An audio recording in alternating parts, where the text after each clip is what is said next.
waa Maxamed Cabdi Cali magaalada Galkacyo waxa ka socda ama dhammaan gobolka Mudug isdiiwaangelintii doorashooyinka degmooyinka Puntland aad baan ugu faraxsanahay haddaan nahay dhalinyarada gobolka Mudug ama dhalinyarada Puntland waxaan ugu baaqayaa dhalinyarada Puntland waliba 8 degmo ee hadda ka socoto 7 degmo ee gobolka Mudug iyo degmada Garowe maalmo kooban baa hadlay inay si fiican isku diiwaangeliyaan inay ka faa'iideystaan dhalinyarada si ay biri uga mid noqdaan ururada imaan doona inay isku sharaxaanna waa ugu baaqayaa waa fursad dhalinyarada u timid waxaan leeyahay dadka beenta u sheegay ku haya qofkii isdiiwaangelin loo tarigayo waxyaalaha dhoofka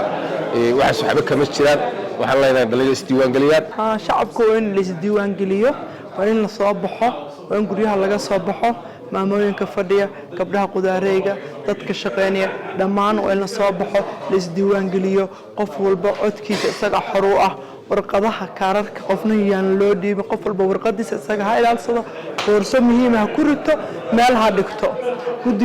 gudoomiyuu siin codkaaga maanta ugu hiili musharaxa jeceshahay soo saar heer hebel way dhamaatay maanta waxa weeye qof walba iyo cod baa loo dareerayaa qofkii guri fadhiyo qofkan soo bixin gabdhaha fadhiyo soo baxa odeeya soo diiwaangelinta kaarka qaata kaarkiina waa muhiim meel dhigta codadkiina waa muhiim qof walba qofka warqadaaga qaatay ee dhikaar caawa la noo sharxay ee dhikaarkaabaad qaadanaysaa adiga lagu yeerayaa codkaaga adiga geenaysid midka doontaa siinaysa xildhibaanka jeceshaad siinaysaa waxaan ugu bishaaraynayaa dhammaan ummadda Puntland guud ahaan iyo gaar ahaan dadka degmada Gaalkacyo inay ka qayb qaataan isdiiwaangelinta waa nasiib iyo fursad la soo martay inaan markii koowaad iska diiwaangelino degmadeedii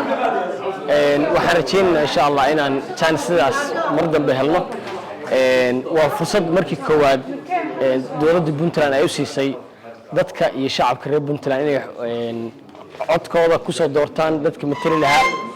waxaan fariin u dirayaa dhammaan ummadda reer Puntland gaar ahaan degmada Gaalkacyo inay isdiiwaangeliyaan muddo yarta ay 4 bari u hartayna ay ka qayb qaataan isdiiwaangelinta si dad fiican oo tira leh ay noogu soo baxaan waxaan kaloo fariin u dirayaa dhammaan dadka raba inay tartamaan oo kalsooni darradu hayso oo ka qayb qaadanaya inay dadka kaararka arursadaan inaysan wax ka faa'iideyn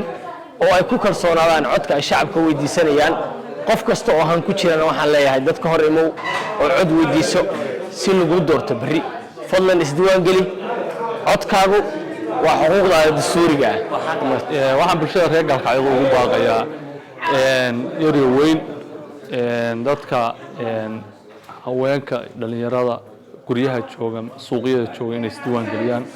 codkaagu muwaadin waa xaqaaga inaad isdiiwaangelisid oo codkaagu marti lagugu noqdo waa fursad maanta ayna soo maray berina ayna soo marayn qof walba oo qaangaara oo muwaadin ah oo reer Mudug ah waxaan ka codsanayaa inuu isdiiwaangeliyo si gobolkiisana ugu heliyo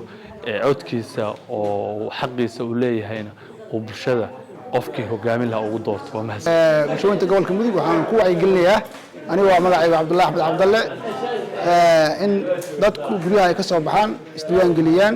maxaa yeelay codkeen waa kii aan ku bedeli lahayn deegaankeena bulshadeena iyo dadkeena intaba si aan u gaarno horumar si aan u gaarno baraare waxaan u baahanahay bulshada dhammaanteed in isdiiwaangeliso guryaha laga soo baxo qof walba ay u qaato waxa weeye isdiiwaangelintiisa u galo si berri uu codkiisa u dhiibto deegaanka iyo dadkiisana wax uga bedelo maanta waxaan haysanaa fursad qaali ah waxaan haysanaa fursad aynu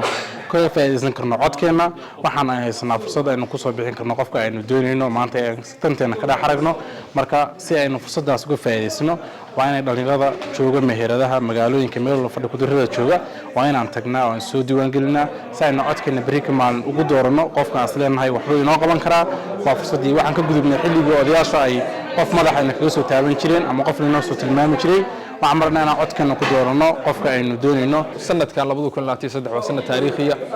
Puntland waxay gashay jawi aad u qurux badan oo nabadeed oo dimuqraadiyad oo horumar waxaan soo jeedinayaa dhammaan dhalinyarada Puntland khaasatan gobolka Mudug khaasatan magaalada Gaalkacyo inay iswada diiwaan geliyaan hooyooyinka xaafadaha ku jira dhammaan gabdhaheena quruxda badan dhalinyaradeenna waaridkeena ganacsatada maamooyinka suuqleyda waxaan ka codsanaynaa si quruxda isku diiwaan geliyaan si aynu caalamka ula tartanno Puntland oo barwaaqo ah horumara oo amnina u helna insha allah. Ma og tahay in shirkadda Golis ay ku keentay internetka ugu xawaaraha sarreeya dalka iyadoo macaamiisheeda u diyaarisay 3 faybar keebalkaas oo gebi ahaanba meesha ka saaraya in marna aanu kaa goyn internetka. Shirkadda Golis waxa ay diyaar kuula tahay in ay kuu geliso gurigaaga, xafiiskaaga iyo meheradahaaga kala duwan. Garaac 181 oo hadda dalbo internetka ha qabtira baahiyahaaga internet adduunkana aad kula xiriirtid mar walba.